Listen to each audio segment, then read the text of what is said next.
Est-ce que tu sais c'est quoi un îlot de chaleur? Oui, quand il n'y a pas beaucoup d'arbres, pas beaucoup d'ombrage, puis ça attire la chaleur. Tu as toutes les bonnes réponses, Colin Debine.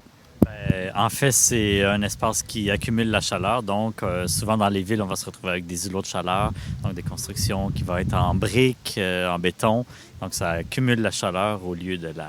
Et ça va le redistribuer souvent en soirée ou ça va conserver de la chaleur plus longtemps. C'est exactement ça, un îlot de chaleur. Il est scientifique undercover. Mais c'est quoi un îlot de chaleur? C'est pas du tout ce que je pensais que c'était. Moi, je pensais que c'était un endroit paradisiaque où est-ce qu'il fait extrêmement bon vivre parce qu'il fait donc chaud. Mais c'est pas totalement ça.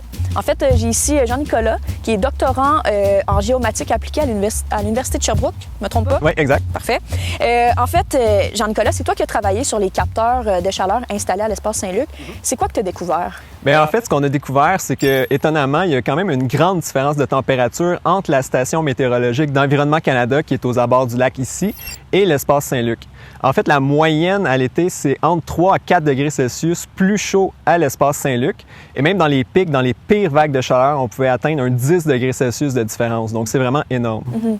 Mais dans le fond, comment est-ce que c'est possible d'expliquer une si grosse différence de température quand on habite à côté d'un lac? Oui, effectivement, parce que la distance est quand même assez restreinte, c'est moins de 2 km. Mais ce qu'il faut savoir, c'est que les îlots de chaleur, c'est vraiment un phénomène qui est local. Et en général, ce qui va expliquer les différences locales, c'est vraiment la présence ou l'absence de végétation.